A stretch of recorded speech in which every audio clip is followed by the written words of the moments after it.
The makers of Camel cigarettes present Dick Powell as Richard Diamond, private detective.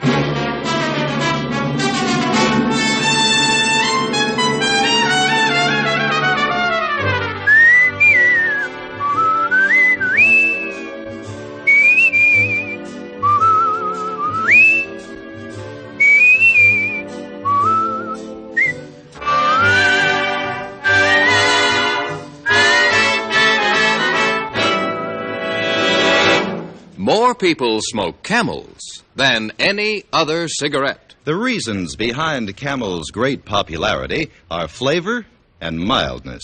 Smoke only Camels for 30 days and see how rich and flavorful Camels are pack after pack. See how mild they are, how well they get along with your throat week in and week out. Then you'll know why Camels are America's most popular cigarette.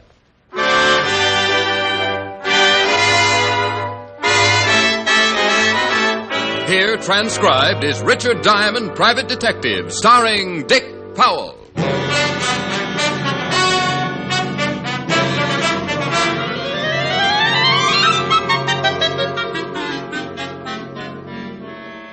In my business, nearly every case I get mixed up in has some kind of an interesting angle. If it isn't some woman who spotted a neighbor floating bodies in his bathtub, or a lonely husband who got lonely because he disposed of his wife with a meat axe, then it might be a case like the one I got mixed up in last week. Mr. Richard Diamond? I agreed with him, watched him close the door and walk into my office. I looked, closed my eyes, looked again. I made up my mind I wasn't having hallucinations. He couldn't have weighed more than 140, a kindly face that supported a sad sort of a smile. He was dressed well, and his actions seemed perfectly normal. But there was one little thing that bothered me. He was a good 8 feet tall. You seem a little disturbed, Mr. Diamond. Oh, it's nothing, no, just a high fever. About 110, I'd say. You've noticed something out of the ordinary? Oh, no. I work for a carnival, Mr. Diamond. Oh? My name is Adam Rayburn. I'm billed as the thinnest man in the world. And you must come close to being the tallest. 7 feet 11 in my stocking feet. Well, I'm glad to know you, Mr. Rayburn. What can I do for you? I wish to hire you. I charge $100 a day in expenses. That's agreeable. $100 in advance. That's just so I won't have to take time off from your trouble and sell some of my steel stock. Here's $100. Oh, thank you. Thank you, Mr. Rayburn. You are now the proud owner of a pedigreed private detective. I suppose you'd like to know about my problem. Well, it's cheaper than letting me guess. There's a girl who works at the carnival. Her name is Rowena. Rowena? Professional name. You've heard of her? Oh, yeah. She's a dancer, isn't she? That's right. We've been in love for some time. Oh, she's a wonderful girl. Beautiful. All that any man I watched him could talk ever about want. her, and I swallowed a big lump in my throat. Adam Rayburn, almost 8 feet tall, was reminiscing about his love with all the sincerity of a handsome Romeo. I'd seen Rowena, and I could certainly understand why the skinny guy had it bad. But being a pretty practical guy myself, Adam just didn't look like the type a girl like Rowena would go for. But I always say you never know about some things. She's in trouble, Mr. Diamond. Oh, what kind of trouble, Adam? Oh, that's why I came to you. I don't know, and she won't tell me. She won't let me help her. But it's obvious whatever trouble she's got in is more than she can handle. And you want me to find out what it is? Yes. Well, I'll do my best. Oh, thank you. It's very important to me. He told me about the carnival and where I could find Rowena. He also warned me that if Rowena found out, she would be more than mildly unhappy. He thanked me again, shook my hand, and went out of the office. I closed up, went home, and napped until 6. Then I headed for the carnival. Hey, step right up on the inside. It is the most amazing spectacle ever to be witnessed in this hemisphere. Lungo the Gorilla Boy captured in the High Boy fast-paced sensational ride. Step right up, ladies and gentlemen. Ride the High Boy. Only a dime. Fast-paced sensational ride. Carnival. Colorful, gaudy, fascinating if you're 5 or 50. You get initiated when you're a kid and you never forget it. The nostalgia of hot dogs and mustard, pleasant emotions kicked up when you smell the sawdust or see a little kid buy a stick full of cotton candy.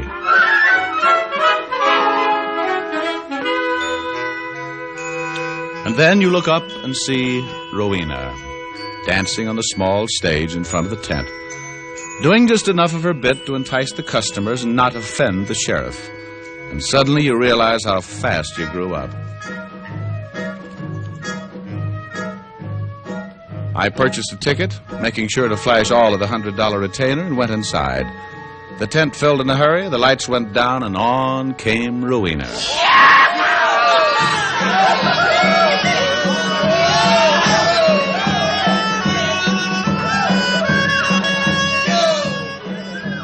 She did her bit, the usual routine, and got off.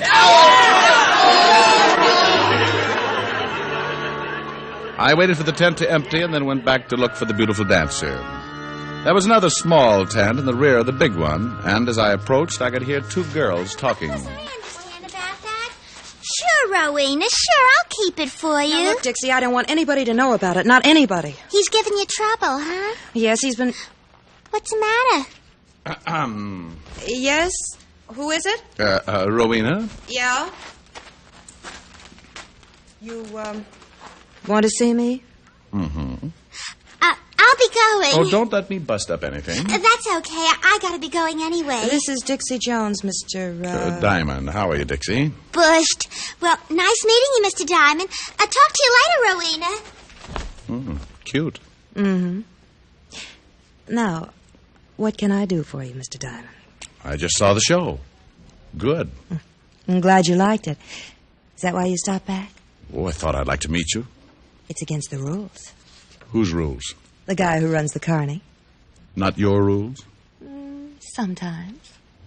Not this time. Well, I'll let you know as soon as I find out what's on your mind. Well, that shouldn't be too difficult. I'm the type who likes to break rules.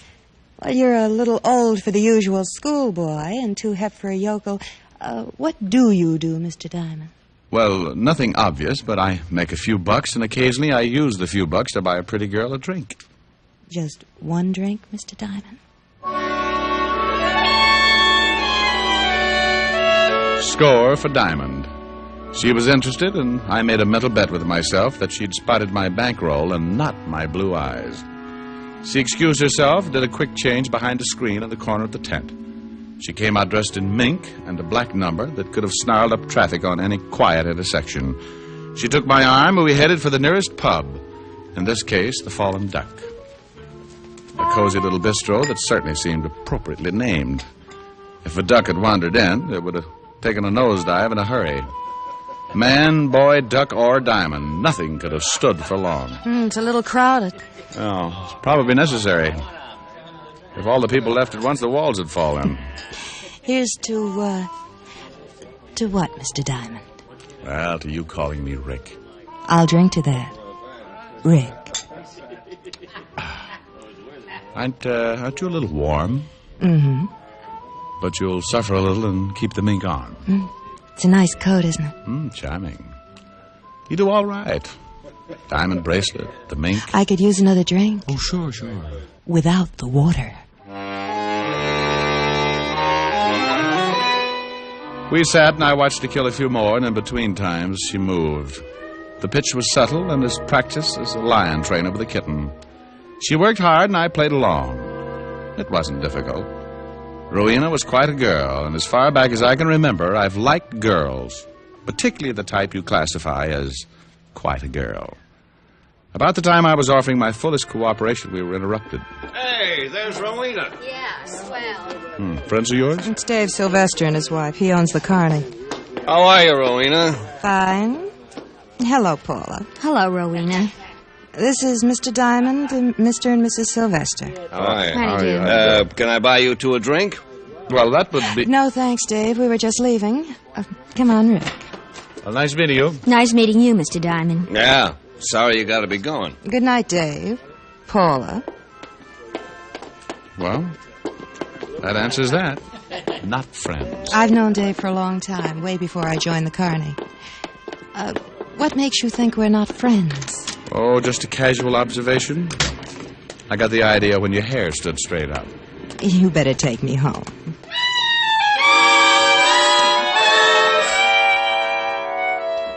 And I took her home. Rowena didn't have much to say on the way. She was worried, and she dropped the pitch. We got back to the carnival about 1 a.m. and walked down the deserted boardwalk toward her trailer.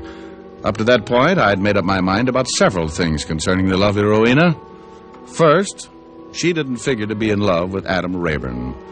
Second, if she did have troubles, she hadn't given any indication until Dave Sylvester and his wife had shown up at the Fallen Duck. At her trailer, she stopped at the door and turned to face me. Oh, I could see it coming. The pitch was on again. But now she was being cautious, too. Who are you, Rick? Me? Oh, I'm just a guy. I told you, just a guy who wanted to buy you a drink. Nothing else. What else? Worried? A little. Why pick on me? Well, honey, you go on inside and take a look in the mirror. If you're a little objective about it, you'll get the idea. Rick. Yeah? Good night. Well, good night. Rick, Yeah? will I see you again? Yeah. Why did you do it? Why did you do it? Wait a minute, Adam. Wait a minute. Let me go. Oh, take it easy. What's the matter with you? What do you want to slug me for? Why did you kiss her? Why did you kiss her? Oh, for Pete's sake. I saw you. I saw you kiss her. Well, you didn't see very well then. It was the other way around. I didn't hire you to take her out and make love to her. Oh, come on, Adam. Get hold of I don't this. want to hear. Oh. What's the matter? The tent. It's on fire.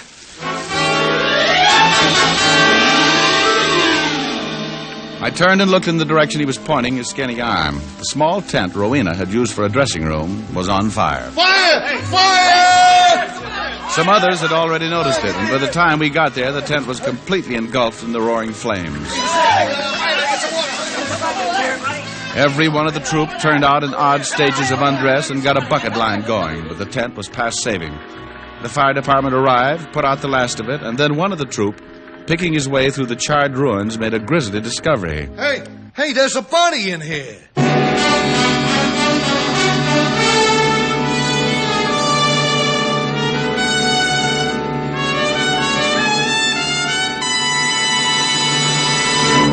Before we continue with Richard Diamond, here are a few words about smoking enjoyment. You know, smoking is a day-in, day-out pleasure. And it takes day-in, day-out smoking to tell you how rich-tasting and how mild a cigarette is as a steady smoke. One puff won't tell you.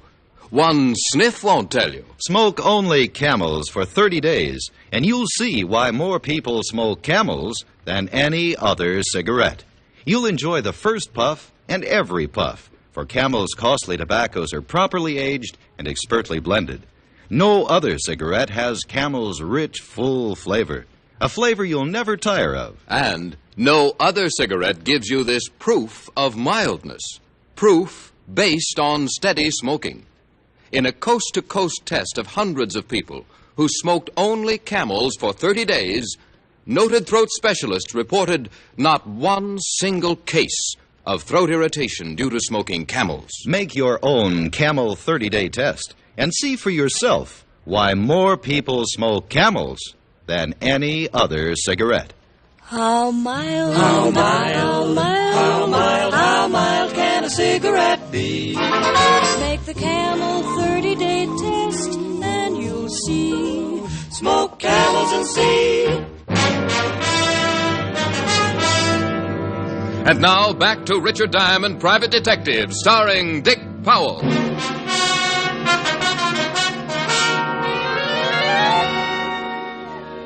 1:30 in the morning, standing in the middle of what was left of a gutted sideshow tent.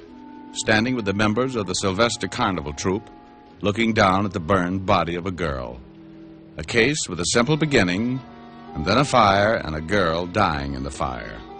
The crowd spread out as the fire department moved in to look for a cause, and Dave Sylvester, the owner, identified the body. Dixie Jones. She slept in the tent. Poor little Dixie. Oh, hello, Mr. Diamond. Hello, Mr. Sylvester. It's a terrible thing. Yeah. Mr. Diamond? Beat it, Adam. I'll talk to you later. No sense in letting people know we're acquainted. All right. So all of a sudden I smelled smoke. See, I thought that I was dreaming or something. Rick, Oh, hello, Roy. isn't it awful? Yeah, it's pretty bad. Poor Dixie. Rick, No? Will you walk me back to my trailer? Sure. Cold? Yes. You act like you got a chill. You better take my coat. Oh, it's all right. I'll be all right.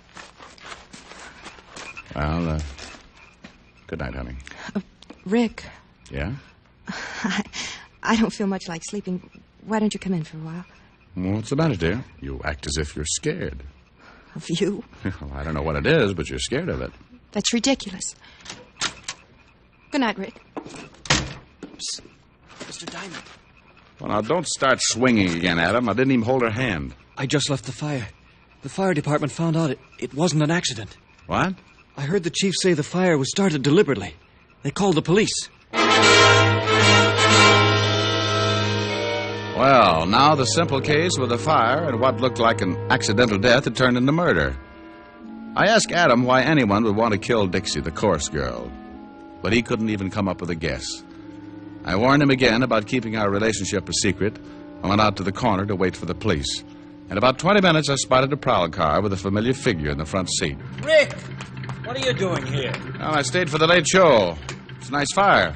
Just got a 211 report. Some girl in the fire. Yeah. Name was Dixie Jones. Hey, Walt, look, nobody around here knows I'm a private cop. You want it kept that way? Yeah, for a while. Okay, climb on the running board. We'll drive down.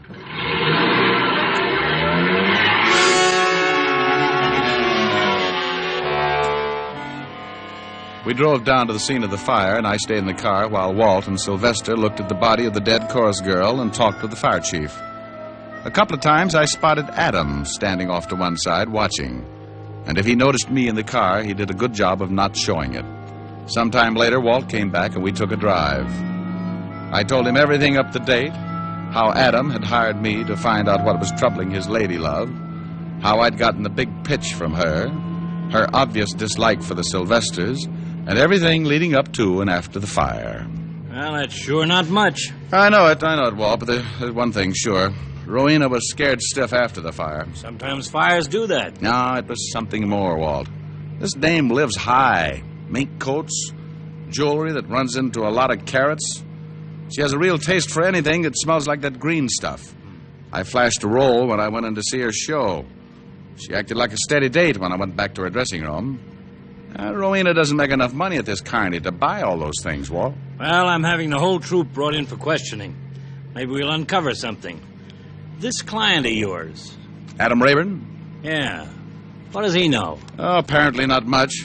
He's so in love with that dame he can't see anything else. What does he do? Well, he's advertised as the skinniest man in the world. He's nearly 8 feet tall and weighs a good 140. He thinks Rowena's in love with him. Are you kidding? Rowena? A dame like that? Yeah. Poor guy.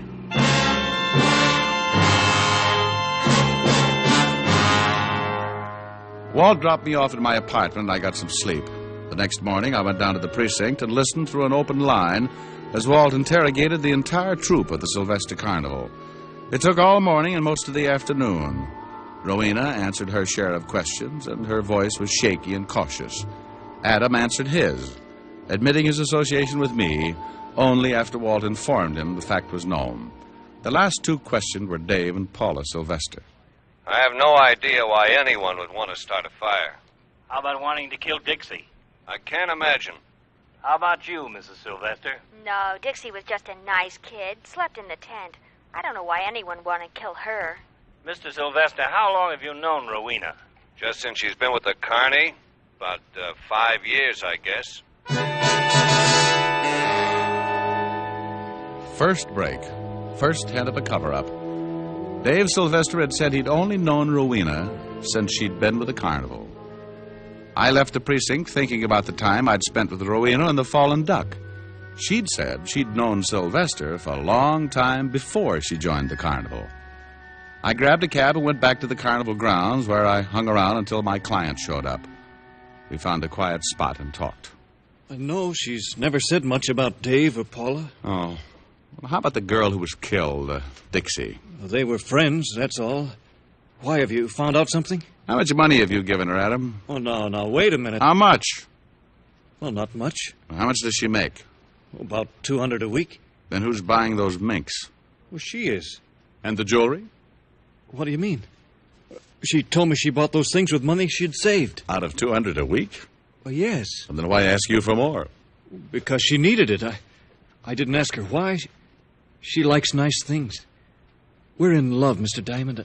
A man doesn't ask... Okay, Adam, okay.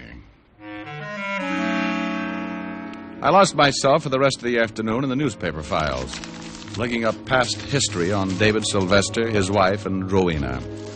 There was a story about David and Paula the day they got married, and enough about Rowena to give me a pretty fair background. She'd been in show business for a long time, from parents in the business. Never done much until she joined the Carnival, and then her fame spread far and wide. There were some publicity pictures that certainly showed why she had become a headliner. She'd been married once to a man named Black who had disappeared 10 years ago, a small-time agent who had left her stranded in a hotel somewhere in Ohio. And according to the article, he was wanted by the police for a forgery rap and left her holding the sack. I looked some more, but I couldn't find anything about a divorce or that Black had ever been caught. At 7 o'clock, I let myself in Rowena's trailer. I sat down and waited for her.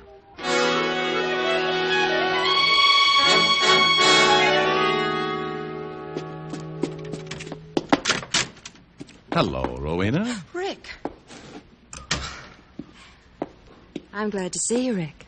Oh? Well, I'm a private cop, honey. Still glad? You're a... Private cop. Yeah. I don't understand. Well, I think I do. Whatever happened to your husband, Rowena? Oh, Rick... Whatever happened to him? Name was Black, left you stranded in Ohio with a forgery rap pinned on him. What happened to him? I don't know. He disappeared. How do you manage to buy minks and diamond bracelets? Rick, what is all this? Why How are you... come Sylvester hired you and shoved you right to the top when you didn't even have a reputation? I don't like this, Rick.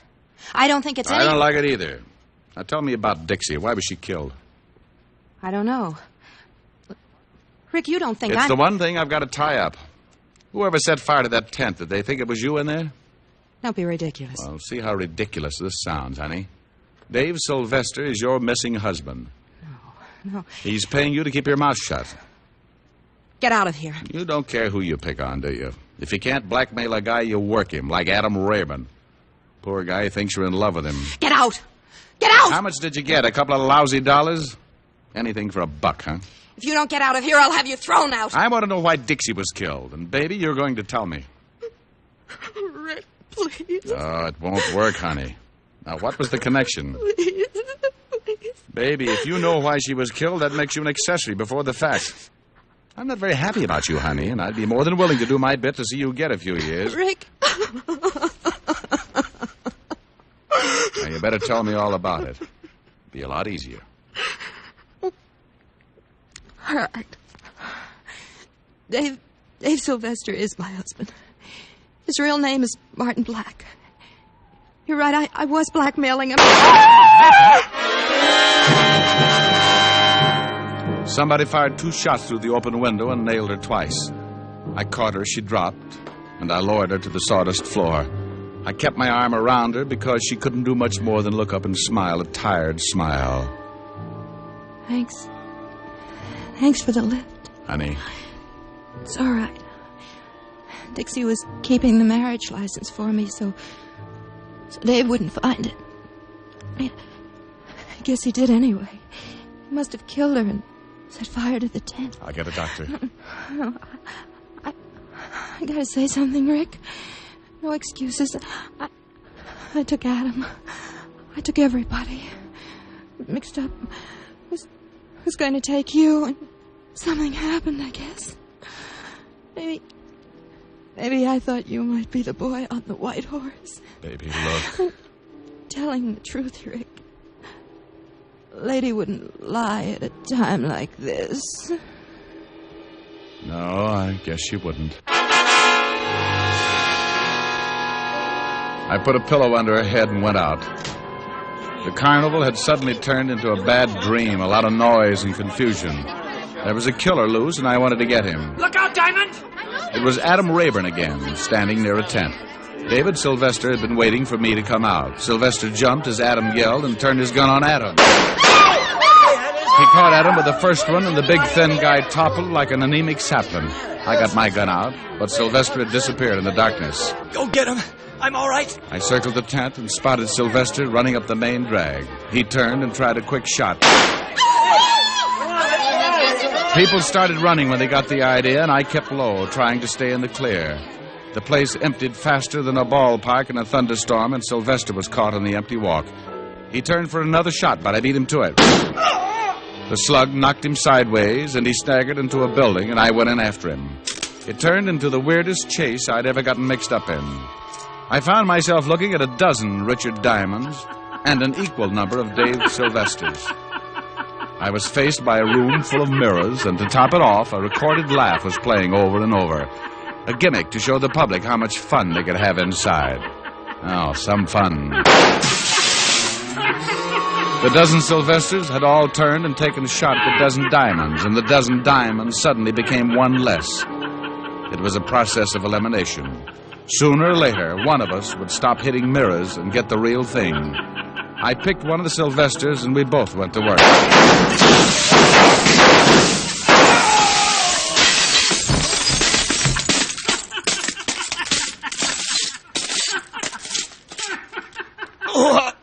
Lousy mirrors. Yeah, you shot every diamond but the right one. Turn me over, will you? Get my face out of this stuff. Sure. I don't mind dying, but I hate to watch myself doing it.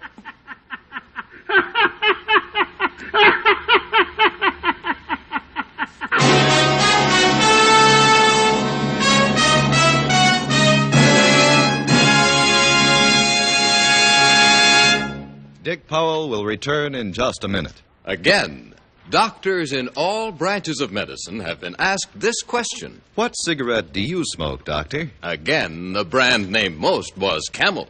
Yes, according to this repeated nationwide survey, more doctors smoke Camels than any other cigarette. Baseball is getting underway, and it's interesting to note that Camels are the favorite cigarette of many baseball players. Bob Lemon, Vic Raschi, Howard Paulette, Dick Sisler are a few of the stars who choose Camels for their rich flavor, cool mildness. Try Camels yourself. How mild, how mild can a cigarette be? Take the Camel 30-day test and you'll see. Smoke Camels and see. Here's Dick Powell with a special message. Thank you. Ladies and gentlemen, the makers of Camels are sending gift cigarettes to our wounded and disabled servicemen. These cigarettes are forwarded to and distributed by the Military Air Transport Service, United States Air Force, which evacuates virtually all overseas wounded personnel. Gift Camels are also on the way to Veterans Hospitals, Fort Meade, South Dakota, and Oklahoma City, Oklahoma. U.S. Army Station Hospital, Camp Campbell, Kentucky. U.S. Naval Hospital, Beaufort, South Carolina. Now, until next week, enjoy Camels. I always do.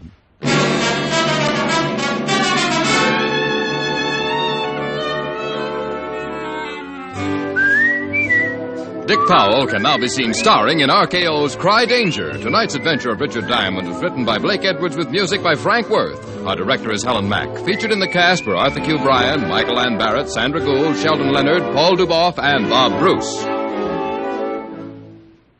Then, for pipe pleasure, get the National Joy Smoke, Prince Albert. PA has a rich flavor and wonderful natural fragrance. It's crimp cut for cool, smooth smoking, and specially treated to ensure against tongue bite. You'll enjoy Prince Albert, America's largest selling smoking tobacco. Listen next week for another exciting transcribed adventure of Richard Diamond starring Dick Powell. This is your FBI. The official broadcast from the files of the FBI follows immediately. Stay tuned. This program came to you from Hollywood. This is the American Broadcasting Company.